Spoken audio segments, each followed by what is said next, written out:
Good morning or good afternoon. It's good afternoon. It is quite afternoon, late afternoon for you. Yes, Probably approaching evening. it's yeah. My grandfather said after 5 you can drink. All right. Where? Anywhere at any time. It has to be a. But you. I mean, let's take uh I mean, you're. This is. You won't sound like it's complimentary, but I mean it to be. Um. Uh. Let's take your stoicism. All right. All right. And your emphasis on clarity Right. and remove all the sense of humor. Oh my. All right. And Martin's degree of anal retentive. Oh my. And where's the stick? Wait, and my capacity for aggression. There's the stick. That's I my don't, grandfather. I don't- Except that my OCD has got nothing on him. So wait, your grandfather be the lost generation. Yeah, he was, and he was of course he got see what happened because he was in my great grandmother was the person who inserted a little questionable emotion into the Doolittle gene pool. Oh, And my grandfather believed very strongly that it drove my great grandfather to death, right? Early death. oh my. So it's not, it's, I knew her when she was old and I considered her a saint. So, of course, it wasn't visible to me. Right. Anyway, but so what happened when he was in college studying physics, right, which was the time when all this fancy Einsteinian stuff was going on. Right. My great grandfather died, forcing my grandfather to quit university Oh, and take over the business, I understand. where otherwise my grandfather would have been a physicist, right? So at least that's what he told me, right? You know, you got to understand that filters change through his. Right. Right. So he took over the family business, and he's very, very good at it. And so, yeah, he didn't have to do the wartime stuff. Yes. He didn't have to because he's an only child, right? He was an only child, so he had to. He was all stuck to it. So, in any event, yes, but he's the kind of guy that you go into his workshop, and there's an outline for every tool. Yep. Yep. Yep. And there's like all the little bottles with bottle caps in them, and they've all got Yes. the right penny nail and the right. I can't remember how screws are talked about, but they have a pitch to them, Yes. a length and a breadth, right? Yes. I mean, Yes. and he had that on them. I mean, we're talking about everything. Now he's running a business that to me would be small, right? I mean, Right. it certainly was enough to make him and my grandfather's families profoundly wealthy at the time. But for to me, I mean, it's a small business, you know. But so he's doing, you know, a million or a couple $1 million a year. I don't know. Pretty good. I mean, back in the Yeah, back, that's what I'm talking about back in the day. that was pretty damn good, right? Right. Yes. So, but it's funny to look at his books because my mother is no slouch at accounting, Right. but she always thought my grandfather's seriousness was a little bit silly. A little bit too much. By And, your mother's accounting. well, so my mother's she's Catholic, right? He's fucking old world Protestant, you know. And so she's telling me, says, well, wait, well, have him show you his books. Oh my. She didn't mean reading books. I get along with my grandfather great, by the way, when I was young. I mean, because if he wanted to talk to me about chemistry or physics or anything else, I'll listen all fucking day long, right? He's the one that taught me took me out, told me how to use a oscilloscope, look, navigate, and see the planets and all that stuff, right? Cool. Cool. I look at the books, and I'm like, dude, what are you crazy? The level of detail he kept. County. It's like he was running an international finance network. Oh boy, Well, of course, then he ends up being on the board of banks, right? I mean, that's right. That's how it works. That man's useful. so he inherited quite a bit of money, very a great deal of money, right? That's good. From my great grandfather. And then he made a great deal of money because he didn't spend it. Right, right. So it was quite interesting to learn Good from him. But capitalizer. A capitalizer.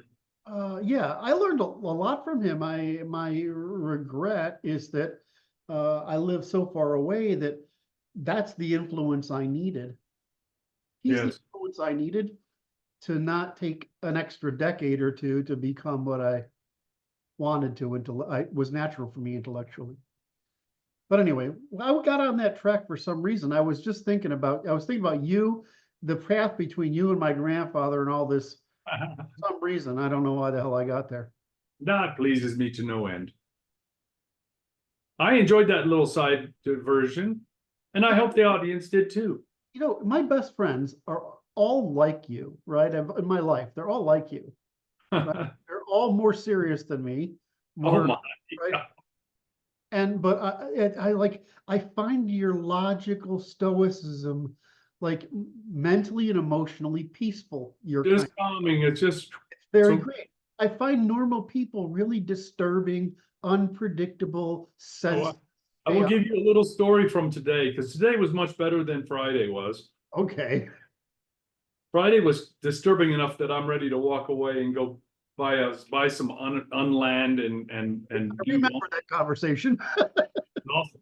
And but today it was just badness. It's dealing with people who have genuine mental instability, and it's okay, and working with them because I don't get to pick who walks in the door, right? And what they have, and it's like I had a man. He came in and he hates the ER because they treat him disrespectfully, in his opinion. And he kept on calling them names. And I said, I'm not going to have it. I will not have this conversation. And I was being quite emphatic about it. And he says, don't get mad. I said, I'm not mad. I'm merely being emphatic at that conversation, right?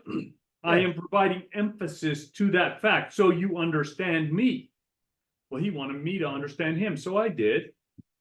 And I calmed him down, but it's like this mental irritation. And I told him this was quite interesting. He was mad because the ER liked to he talked about two sets of doctors, the ER and his cardiologist, who he really won't work with because they insult him in a way because they talk about his prior drug use as problematic. And they do so in a way that is public because it's so loud that other people can hear. I said, I respect that. And I will give you the right person to talk to who is not me.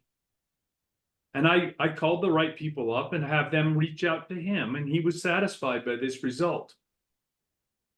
Does that make sense? I said, the fact is you're ashamed of your former behavior, and rightfully so, because it caused him health damage. But he doesn't want it advertised by his healthcare providers, and that's entirely reasonable to me. I'm like, you're right, and I understand you, and you understand me, and we're not having this conversation anymore, are we? We're done. We did it. We did a great job, and that was okay. So anyway, we were talking about neurons. Well, I just want to call up. I want to call out that congratulate you for bringing this up.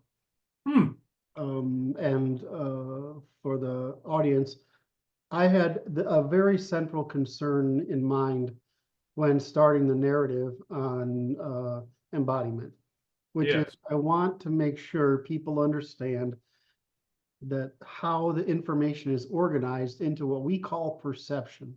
Right. Right? How we perceive the world. And that consciousness is merely the continuous recursive stream of memories all the way down, so to speak. Right. And that while we see the 2D world as it is, right, we have to make a 3D world out of it, and then we have to determine what's valuable in that world. What do we do? Right. And so valuable in the sense that how do we move through it first, and then what do we do with the stuff in it? As I'm going to, as I say to when I explain how easy it is to be man, can I eat Oh it, my. kill it, fight it, have sex with it, or use it as a tool? That's all I need to know as a man. That's right.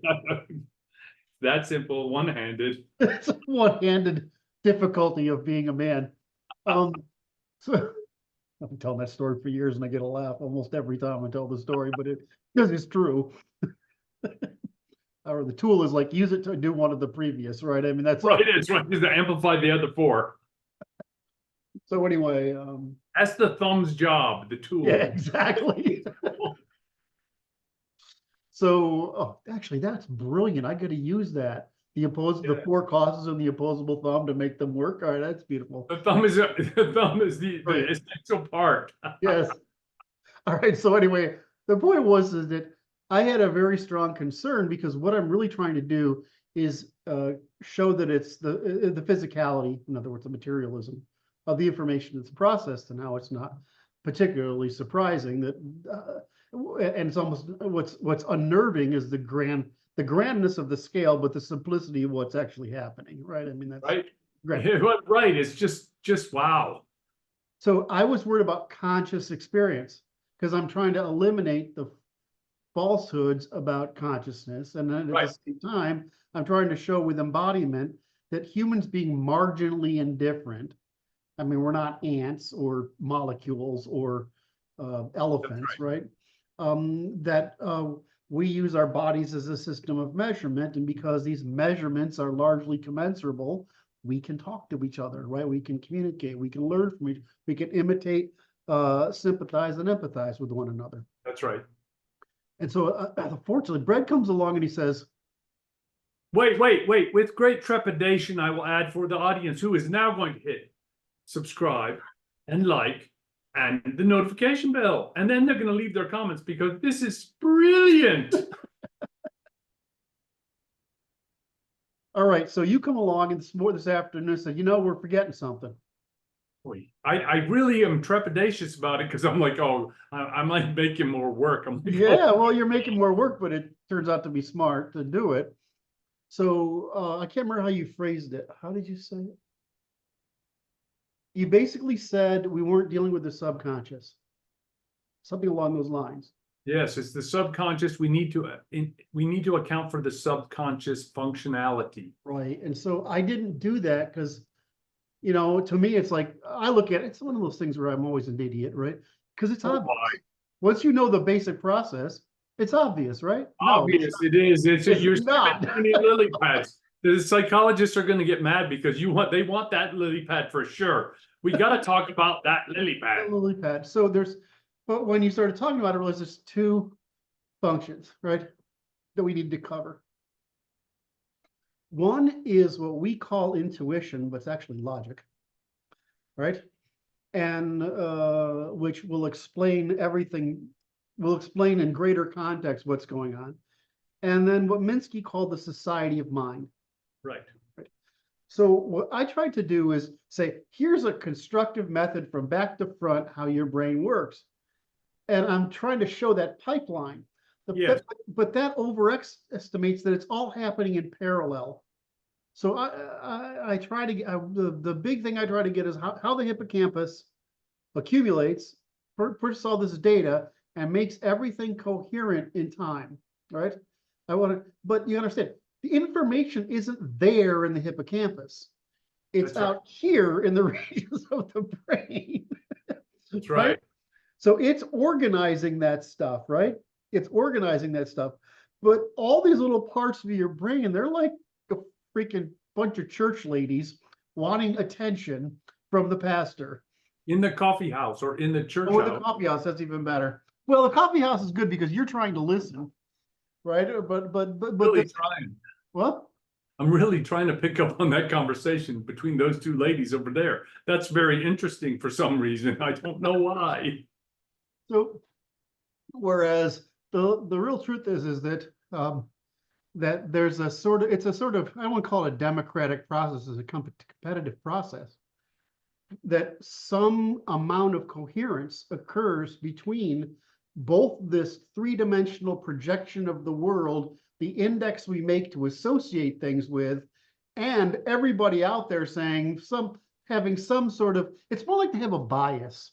Like when you get schizophrenia, that's what's happening. The breakdown Yes. is happening. You're not there. That breakdown between your thalamic regulation and your frontal cortex, where things get through to you, that whole network is breaking down. So you're hearing other sets of associations Yes. getting through, right? Yes. And so, and if you get schizophrenia bad enough, so that those memories become hallucinations, right? Or those, right? Associations. Right? Yeah. Or that you have, did I say that? Associations become hallucinations, right? Yeah. Yeah. Or if you get bad enough that, because I was friendly, I couldn't stand it too much, but was friendly with a woman who had just auditory schizophrenia. And so it was like, what are people talking on a radio in the distance, Yes. right?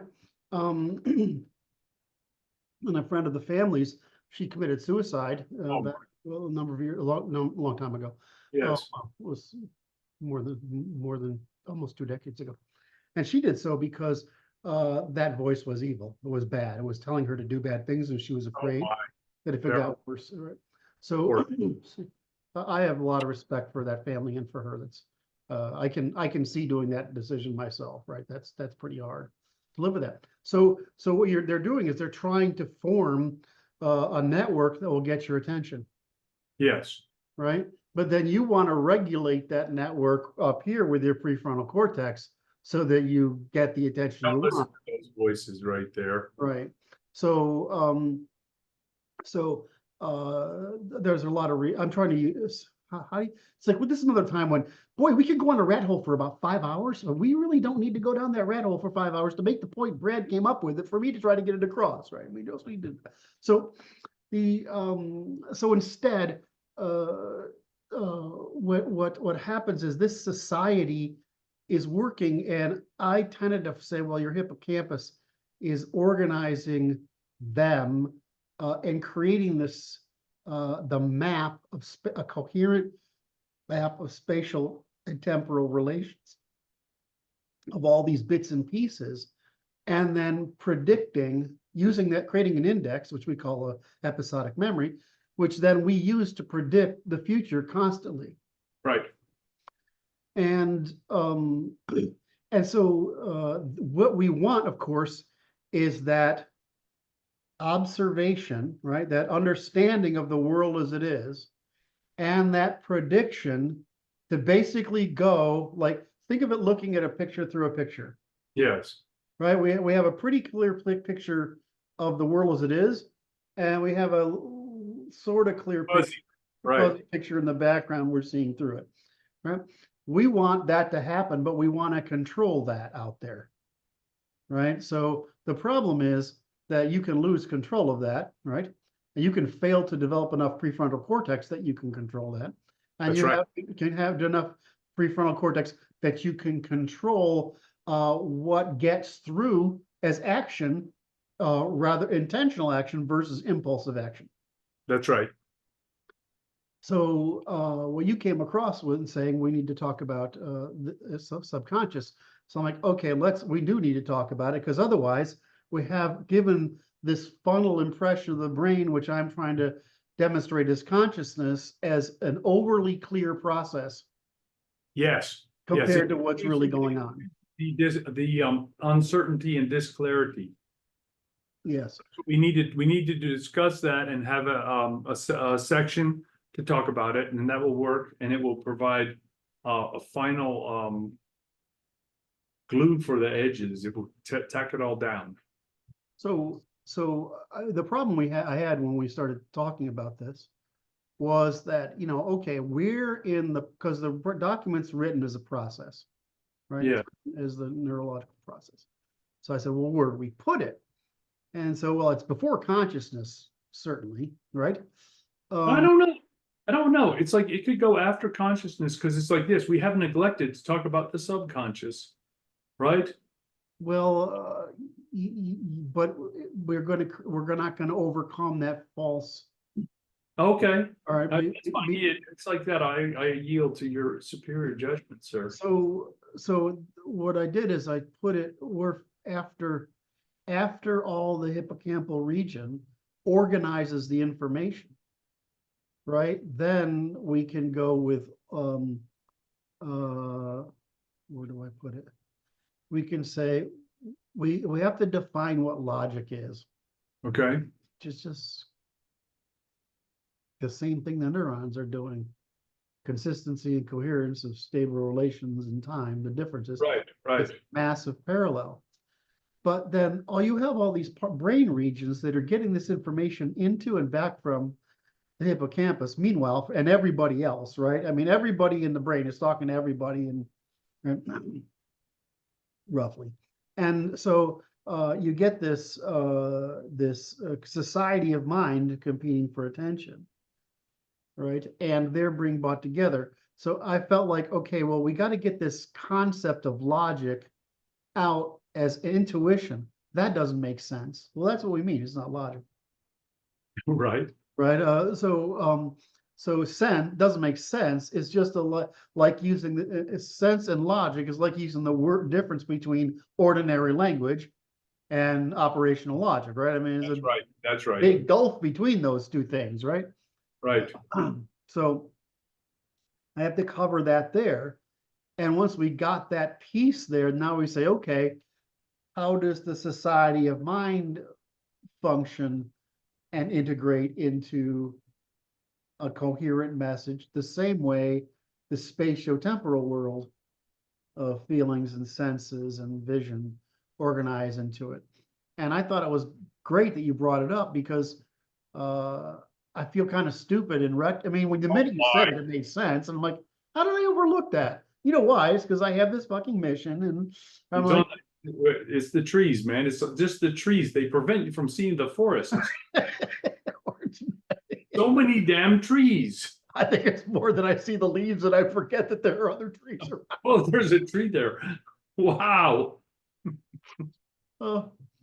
Anyway, so I want to thank you for that. That was pretty good. Are we we're not sharing, are we? Yeah, we're recording. Yeah, we're not sharing the screen. No, we're not sharing. So the way I got it was, this is the question I have. Can I zoom? Can I share now? Hey, watch this. Are you gonna? Nothing for you. What? It was for all the other people, Kurt. Oh, okay. The rest of our I want to say something you haven't noticed so far. My bricks fell down last night. Wow, I didn't see them. Right? They did. They fell down. I didn't notice. They look like a blanket all over my couch right now. I was focused on you, sir. My apologies. Now I got to find some way to put them up that's permanent, that's like durable. Now that I've run my test. Anyway, back to this. We're going to do a share screen. Okay. Share screen number 2, which is this one. Do I have anything in here that doesn't? That's good. You should be able to see. Yes, intuitions. Okay, so I'm going to go back here and I got to do the same thing I always have to do, which is can't function without being able to see more of Brad for cues. Okay, there we go. All right, so this section before is integration. Right. This is where we're bringing all this together to create an indexed memory, and we walk through how that's actually done. All right.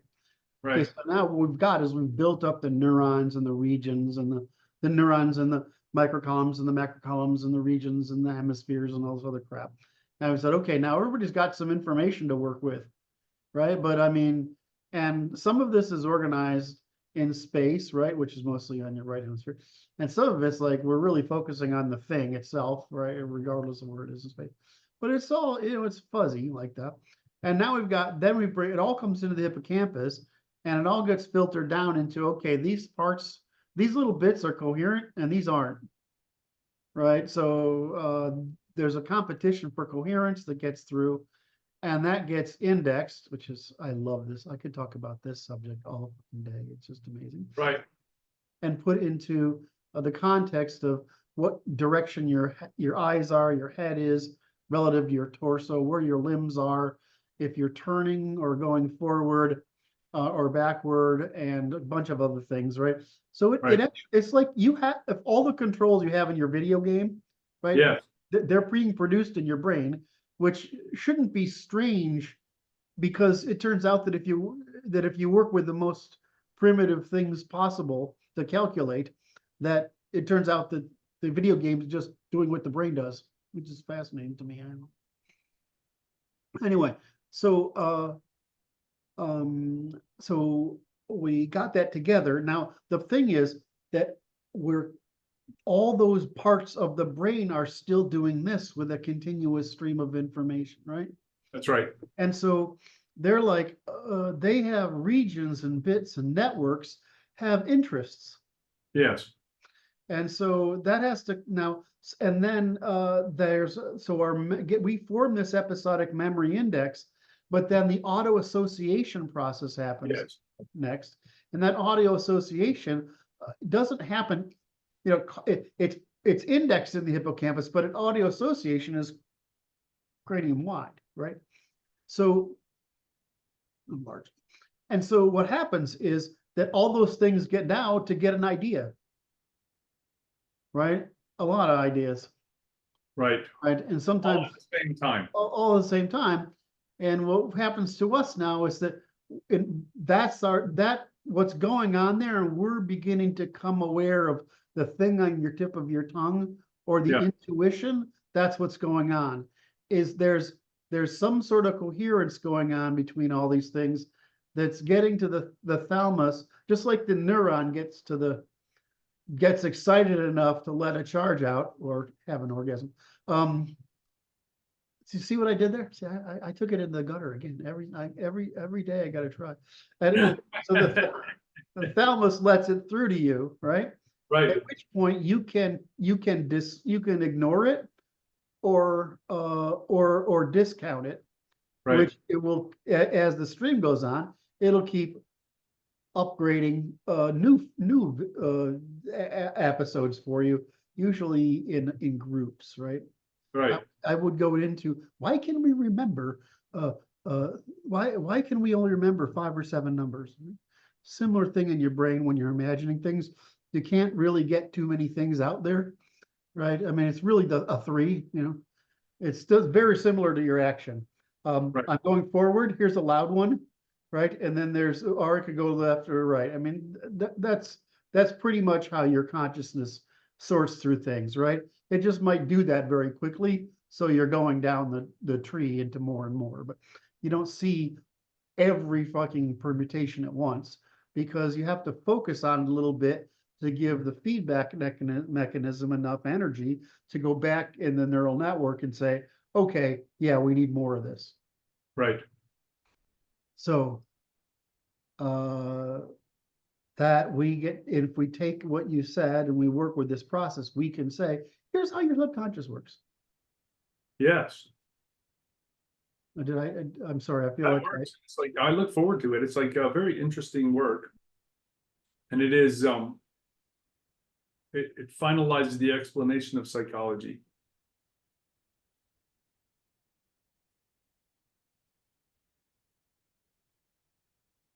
Which will go into greater detail, because you're down below, you're talking about intuitions and subconscious. And we haven't described how these are informed, which is a social function that we're going to talk about later, and it will social and biological function, right? We'll talk about those are informed by those means in ways we haven't talked about, but we don't need to talk about that until later. I'm very psyched about this work. Like I say, there's a discussion yesterday on neurons and their calculating functions in the dendrites. It was wonderfully informative and inspirational, I should say. Because it's inspirational, because it's like, oh, that's how simple it is, really, right? Mm-hmm. It's simple. It's simple. But like I say, it was informative, and it caused me to have some discussions with some other staff members that are not involved in our work that were both productive and useful and interesting to me, which I appreciated. I sometimes wonder how, if you can create a story like this, it's accessible enough, it would help lots of disciplines. We're working on it. But I think it's a good time for me to talk to the people in the audience again, Kurt. May I? I'm asking for permission. Well, go ahead. Okay, I am being suffered. I appreciate that. It's time to hit subscribe and like, and then the notification bell, and then leave your comments so that we can feedback to your wonderful works. Kurt, I want to thank you for giving me the opportunity to chat with you again today. It seems like you squeezed an extra day of work out of me. Whenever, hey, let me, I don't want to own that. I just, Wait, you're supposed to say, wait, you called me.